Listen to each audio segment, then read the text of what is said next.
your wife from Blackwater calling. Hello.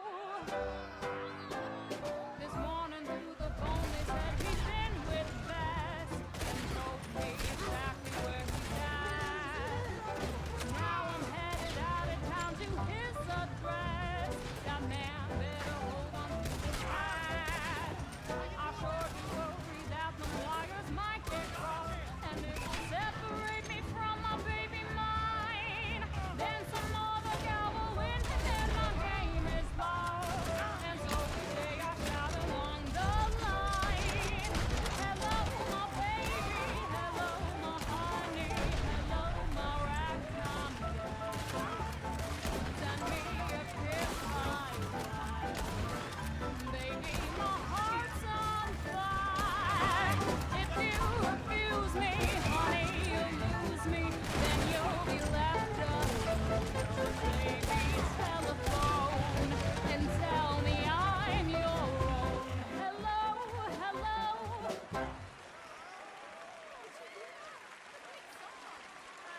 This is a hell of a show!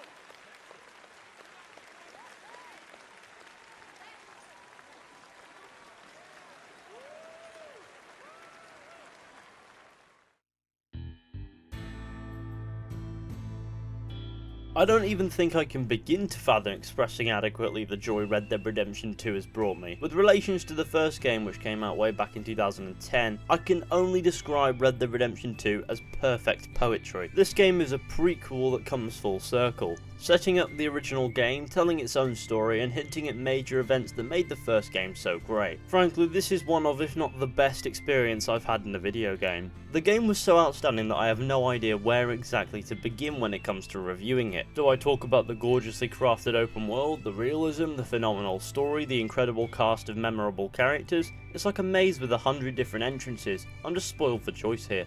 Of course, there's so much to talk about that this video will likely be pretty lengthy. If it isn't, then I've just made myself look like a dumb fuck. Guess this wouldn't be a long video for a lobster because those fuckers won't die unless you smash their heads in, but for you or I, it's probably quite lengthy. So tell your girlfriend she's a dickhead, kill your parents and grab a fat bottle of lube because we're going to get going with this review. Okay, maybe don't actually kill your parents or ruin a happy relationship if you're in one, but definitely grab some lube and a can of Red Bull. In advance, I'll apologise for any rambly-ish speech. I've got so many thoughts about this game that it'd be impossible to iron them all out properly, so if my opinions are coming across like messy spaghetti, then I apologise, though I'll do my best to avoid that. And of course, I must stress that this video is in my opinion, so if you disagree then please let me know in the comments section. All I can ask is that you be respectful. Alrighty, let's go. Okay, so to begin with, I want to re-establish my pre-presented argument that this game may just be my favourite game of all time now. It's virtually perfect, or as close to perfect as a game can get. All of their flaws, this is no exception, though these flaws are as minimal as I've ever seen. So obviously we're coming at this one from quite a positive perspective. The question is, why is it the best game that I've ever played? What makes it the new benchmark? Well, when it comes to defining a great game from a good game, you need to take into account a lot of factors: a great story, great characters, minimal bugs, smooth gameplay, and a high attention to detail. What defines the best game of all time so far to outstanding great games like Red Dead Redemption or The Witcher 3 is almost purely down to the advancement of technology and which game is taking advantage of its time better. And with 2 being newer, it's got more there to take advantage of. Putting all this gibberish simply, Red Dead Redemption 2 is best described as being just as good as the first game if the first game was released in 2018 and not 2010. Video games have evolved a lot since then, and Red Dead Redemption 2 is something truly outstanding. On top of this, Red Dead Redemption 2 is like the most spot-on prequel to anything I think I've ever had the pleasure of experiencing. It's like the most satisfying poetry ever. I'll try to avoid divulging in spoilers here, though I do give warning for the sake of playing it safe, but let's just say that prequels tend to be messy business, retcons and whatnot, since they're never initially planned and almost always introduce missing links. Red Dead Redemption 2 avoids all that and creates the most full circle experience possible, and it's beautiful. Obviously you can never 100% tie into a game that wasn't initially intended to have a prequel, but this game surely has come the closest to nailing it. The story in this game is absolutely stellar. I won't spoil anything, so I'll just talk about what's going on. You are Arthur Morgan, a member of Dutch van der Linde's gang. The game follows you as you experience the gang's demise leading into Red Dead Redemption 1, featuring the return of characters from the first game such as Bill Williamson, Dutch van der Linde, and of course, John Marston himself. The game executes this story to the highest quality and delivers an experience on par with the first game, at the very least, if not better. The characters in this game are all very memorable and unique, and they don't just have charisma with you, Arthur Morgan, the protagonist, but charisma with each other as well. They're all very unique and delivered to a very high standard, helping to create one amazingly atmospheric experience that kept me glued to the game, more or less playing it non-stop for a week. I mean, I'm still enjoying firing it up now even after the story is finished, but you get what I'm trying to say here. Everything that creates the best kind of atmosphere in this game is mastercrafted here. I've already glossed over how the game nails its purpose as a prequel, which adds character to not just the game, but surely the first game if you played it back.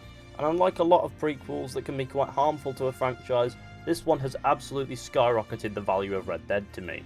All in all, as a narrative, Red Dead Redemption 2 is completely unmissable if you ask me. I'll admit some parts do feel a little bit dragged out or predictable, but the story it tells is executed brilliantly and more than makes up for it. On top of this, the game always finds ways to keep a story mission fresh, such as a one-time gimmick, like a hot air balloon, or for one part of the game it drops an entire fucking island on our heads. The game does everything it can to keep the story engaging and avoid repetition, making it very friendly for lengthier sittings. Though for health reasons you shouldn't push it with those. The protagonist Arthur Morgan is just as good as John Marston in my opinion. His personality is similar to John's from the first game in a lot of ways, from the perspective of being a part of Dutch's gang as opposed to being against it. You can see that Arthur Morgan as a character had a massive effect on John Marston, and we see that happening in this game too. Charisma between Arthur and John isn't something outstanding, but actually it's presented quite subtly and develops in the background as it's not really relevant to Arthur's story. However, it is relevant to Red Dead Redemption and John Marston's story. Ultimately, if you played Red Dead Redemption back now, you'd see a lot of Arthur's influence in how John conducts himself, and that really adds to the argument for this game being the perfect prequel. At the same time, Arthur has his own malarkey going on that attaches us to him and making him a fantastic protagonist. As I've already mentioned, the other characters are also great, both with their charisma with Arthur and each other, helping firm root the feeling that you belong in this world. Even the characters that are less likeable in design, like Micah Bell for example, are clearly done to a high standard. Though whether or not you'll like the character is down to the character, because they're all different, the contrast does not extend to the quality of the character, as they're all very well done. Gameplay wise, the game plays beautifully for the most part. You might feel weight of the controls, which is quite useful in creating a more engaging experience, I find. At the same time, everything runs super smooth and all in all it's very good. I'll admit to begin with, shooting felt a little clunky and required some adjusting to, but it's still just as fine once you've gotten used to it, so it's just a learning curve. Not just the shooting that gave me a clunky feeling, however, the entire mechanics system can really fuck you over if you press the wrong button. You'll either find yourself assaulting someone, shooting someone, or starting a fight and getting a bounty, all because you got confused with all the different controls the game has. As there's a lot that you can do, and that, though being pretty fucking hilarious, can also inconvenience you greatly. However, as far as nitpicks go, that one is a minor one, and the gameplay is great even still. The gameplay is filled with many elements, some of them you won't even notice until you're like 2/3 of the way through the game and they'll blow you away like what the fuck. To name a few features, you can change your hairstyle, you can change your facial hair and your clothing to suit the weather or look cooler, and all in all it's quite fun to do that. The game also has mild survival elements that don't necessarily require paying stupid attention to, but definitely are recommended. They're not too invasive on the experience and won't kill you, but your weight for example can affect your health and stamina in small ways. Beyond this, you've got to dress for the environment too, otherwise you could find seeing similar results and fluctuations on your health and stamina. You've also got to clean your weapons to maintain their stats or they'll lose a lot of quality, or look after your horse by cleaning and patting it to increase your bond and get better performance, which is definitely useful. The game uses minimal things like this to engage the player as much as possible, as well as filling the world with tons of things worth doing that ultimately makes this experience something else. Now I haven't glossed over a lot of the mini features because that'd take weeks and I'd rather not have this video be weeks long. My favourite minor feature has to be naming your horse, though there is a profanity filter that means you can't name it fuckface or pussy monster, but in my opinion that just adds to the fun. You have to find a profanity free way to give your horse a dumb name. One of my horses was called Bing Halal for example. Someone out there has probably named their horse Megatron. Now for some odd reason, that very thought amuses me. To add to the realism, you can engage NPCs in the world, by either greeting them or antagonising them. If you greet them, you gain a good reputation over time, but if you antagonise, you'll cause a fight, and lose your reputation slowly if you keep doing it. You can also greet and antagonise the people in your camp, but be warned, if you annoy your fellow campmates too much, you'll get punched in the face by John Marston. Arthur. There he is. The camp pig. That's a little rich, ain't it? No wonder we're always... You listening to me? Side content really makes this game's world. Whether it's a random encounter or a full-on side mission, the background content really does a stellar job at keeping the game's atmosphere in check, removing the empty feeling that some open worlds have, and really contributing to the experience that makes this game worth it. Side missions are unique, each with different characters, objectives and gameplay aspects even. The game does a fantastic job of keeping its side content and content as a whole fresh. When it comes to the random encounters, there's no telling what might happen. You could find your horse being hijacked, or you could wind up taking someone across the map back home because their horse died. You also may find yourself sucking venom out of someone's leg because they got bitten by a snake. Or you may run into things that you can't intervene with, like this guy walking around looking for his mate Gavin. Someone must have seen an Englishman. Really funny he is. Hello, sir. Have you seen Gavin? You still haven't found him? No, but I won't give up. He's lost. One morning, I just woke up and he wasn't there. Someone must have taken him. Maybe he just left. Gavin? No. No. We were best mates. I mean, really, best mates. He'd never leave me. Never. Gavin! The open world that you find yourself exploring is gorgeous. From the jaw-dropping views and the atmosphere of towns, there's plenty of diversity that makes each location unique and worthy of exploration. Thanks to the in-depth immersion and side content present, there's no short supply of things to do in this massive world. On the topic of graphics, this game is utterly stunning. It looks amazing whether you're in Valentine or Saint Denis, the game is aesthetically gorgeous. The world is beautiful thanks to the amazing graphics and definitely feel worth exploring for this reason among many others as we've glossed over already. To see just how much this game has graphically improved over the first Red Dead Redemption game, you can visit areas like Armadillo or Blackwater from the first game in this game and see just how graphically amazing they are now. I mean, look at just how beautiful Armadillo looks in this game.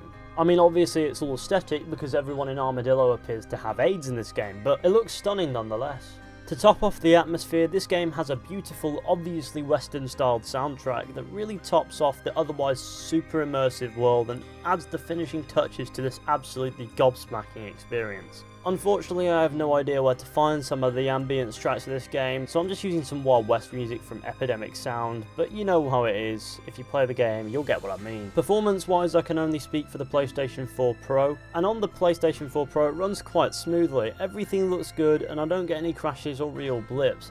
There are a good few glitches that I've experienced, to be fair, nothing super duper major, but glitches are to be expected in a game this big and ambitious. Overall, however, the performance for this game was great for me, so it's all good.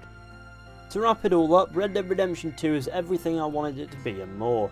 It's the perfect prequel that ties into the story of the first game and also tells its own story with an amazing cast of characters, beautiful open world, amazing soundtrack, smooth gameplay, and a super immersive experience. Now, what I really like about Red Dead Redemption 2 is that it hasn't fallen into the RPG trap that worked for The Witcher 3 that devs have been trying to replicate for their franchises to see if they can make the next best game. Red Dead Redemption 2 is its own game, right down to how it plays. It doesn't try to be The Witcher 3 in the Wild West, and yet it's still up there as one of the best games I've ever played, in my opinion.